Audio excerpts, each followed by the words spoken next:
चॅनलला सबस्क्राईब केले नसेल तर आत्ताच करा आणि बेल आयकॉनला पण प्रेस करा, जेणेकरून माझ्या प्रत्येक व्हिडिओचे अपडेट तुमच्यापर्यंत पोहोचेल. शुभ प्रभात मित्रांनो, मी विशाल आपल्या सर्वांचं खूप खूप स्वागत करतो. आज कामामुळे लवकर उठावं लागलं. आजचा दिवस तसा खूप बिझी होणार होता, त्यामुळे सर्व घाईघाईनेच झाले. दिवसाची सुरुवात नाश्त्यापासून झाली आणि नाश्त्याला होतं उपमा आणि सोबत चहा. आणि त्यानंतर सहकाऱ्यांसोबत दिवसाच्या कामाची चर्चा केली आणि त्यासोबत ह्या दादांचं दर्शन पण झालं. ह्या भागामध्ये यांचं असं वावरण्याचं प्रमाण जरा जास्तच आहे.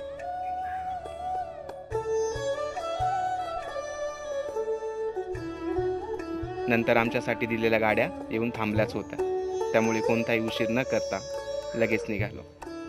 आम्ही राहत होतो त्या बाजूला श्री मुंगसाजी महाराज यांचं भव्य मंदिर होतं. मग काय, दिवसाची सुरुवात त्यांच्या दर्शनाने करू असं ठरवलं आणि मग आलो मंदिरात. श्री मुंगसाजी महाराज यांच्याबद्दल सांगायचं झालं तर इथल्या लोकांच्या सांगण्यावरून ते स्वयंभू होते आणि त्यांनी समाज उपयोगी भरपूर कार्य केले. तसेच अनेक चमत्कार करून त्यांनी आपण स्वयंभू आहोत याची प्रचितीही दिली होती. आणि ह्या ठिकाणी खूप मोठ्या प्रमाणात भाविक देखील येत असतात आणि म्हणूनच या छोट्याशा गावाचा झालेला विकास आपल्याला पाहायला मिळतो. आणि बाजूलाच असणारी ही सुंदर अशी गणेश मूर्ती.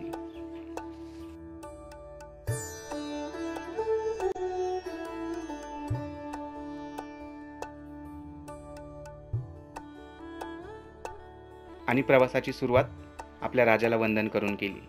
आज दिवसभरात मला जवळजवळ 10 ते 12 गावांना भेटी द्यायच्या होत्या आणि लोकांना भेटून त्यांची प्रतिक्रिया घ्यायची होती. त्यामुळे वेळेचं नियोजन करणं खूप महत्त्वाचं होतं. इकडे रस्ते तर खूप छान होते, परंतु छोट्या छोट्या पाड्यांवर जाण्याची एक वेगळीच कसरत होती आणि त्यात उन्हाचा तडाखा वेगळा.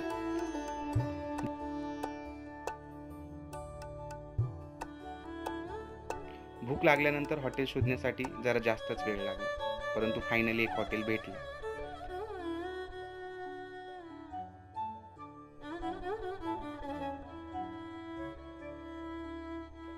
आणि पुन्हा एकदा आपल्या राजाचं दर्शन झालं.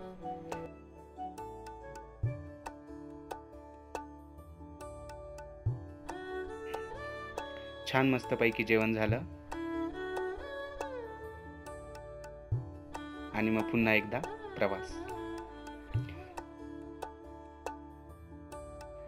तुम्ही जर आजूबाजूचा परिसर बघत असाल तर त्यावरनं समजू शकता की इकडे विदर्भात उष्णता आणि दुष्काळ यामुळे सामान्य जनतेला किती त्रास होत असेल.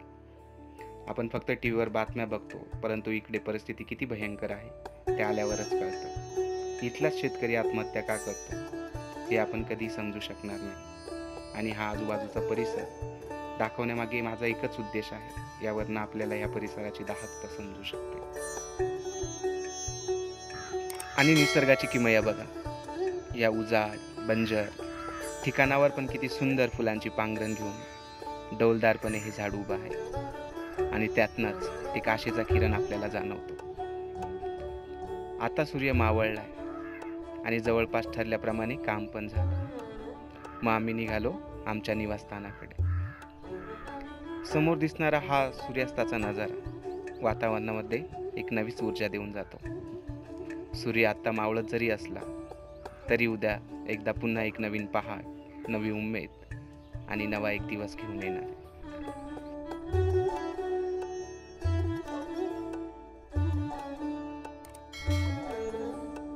आणि फायनली आम्ही पोहोचलो आमच्या निवासस्थानी. रूमवर आल्यानंतर छान फ्रेश झालो.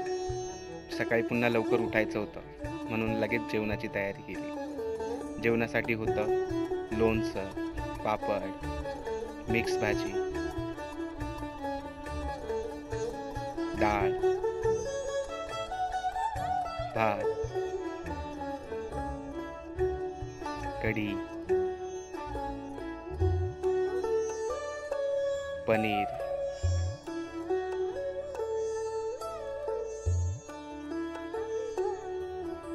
आणि पोळी. आणि स्वीटमध्ये होतं गुलाबजाम. छान जेवणाचा आस्वाद घेतला आणि आजच्या दिवसाचा शेवट केला. आपल्याला व्हिडिओ कशी वाटली नक्की कळवा. आवडली असेल तर लाईक करा, शेअर करा आणि चॅनलला सबस्क्राईब नक्की करा. धन्यवाद.